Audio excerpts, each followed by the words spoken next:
third grade families, I just wanted to go ahead and launch our fraction unit with a quick video just describing some of the language we will be using in this unit, as well as go over our latest homework assignment because it seemed to cause quite a bit of confusion.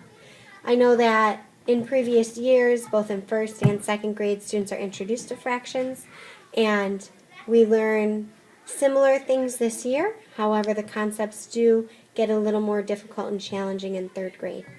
So let's start by the key vocabulary for this unit. The key vocabulary for this unit is the word partition, which means to break a whole into fractional pieces. This piece here is partitioned into 3 fractions. This piece is partitioned into 3 fractions. This piece is partitioned into 2.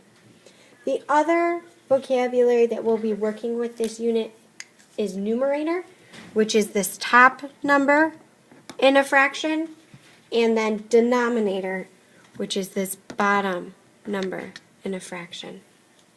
We are also talking about equivalent fractions, which is shown here. You could have 4/4 or 1 whole. This could also be written as 1/1 to make it an equivalent fraction. Today we read a fraction book and we learned that when the numerator is equivalent to the denominator, as shown here in 4/4, that then you have 1 whole. Let's take a look at this math message from yesterday that caused some confusion. I know it's a little fuzzy for you, but it says draw an X through 2/3 of the circles. Many students had problems with this because there were not simply 3 circles shown, but 6.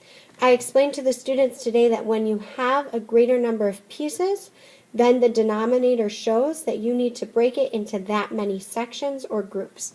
So today we started this by breaking this into 3 separate groups. And then again it asks for the X to go through 2 of those 3 groups.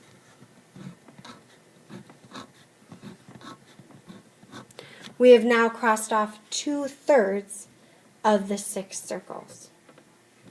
Down here, they were to look at the pictures and label them with one of the following numbers or more. Here, it is pretty evident that 0 or 0 out of the 4 pieces are shaded in. Here, we have a small section shaded in. Sometimes if the top is not pre-broken into pieces, then you might second guess whether it'll be a 1/4 or a 1/2. Always compare it to the surrounding answers. So here it is 1/4 is shaded in. Here we have 3/4 shaded in, and here we have 1/2 or 2/4 shaded in.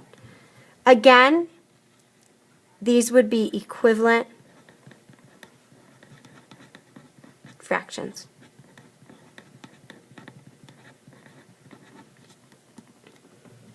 Down here we talk about a fraction of a region.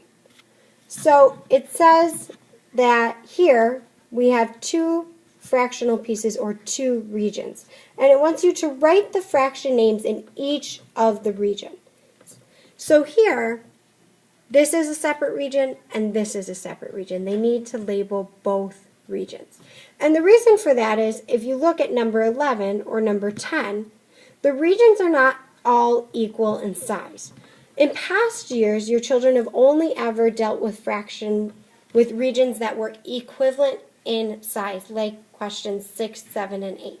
In third grade, we know that a whole can be broken up into fractions, and that fractions can be equal pieces. They can also be regions of different fractions. So we want the students, what we would like for them to do is take a look at the surrounding pictures and compare in size and notice some similarities. For example, 9 and 11 have some similar triangular pieces. 7 and 10 have some similar smaller pie-shaped pieces. Number 6 and number 10 have similar crescent-shaped pieces. And so it is most likely that those will be equivalent fractions.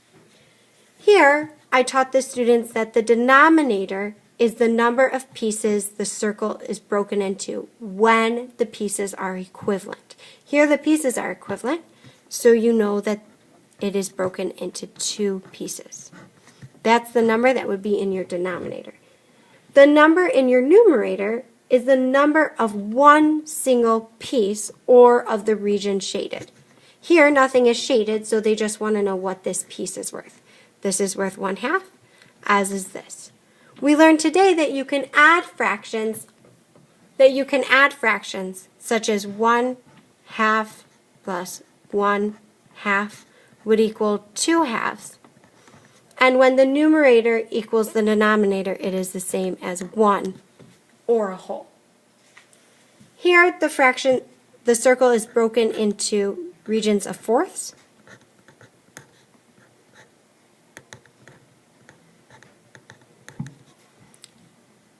Here it is broken into thirds.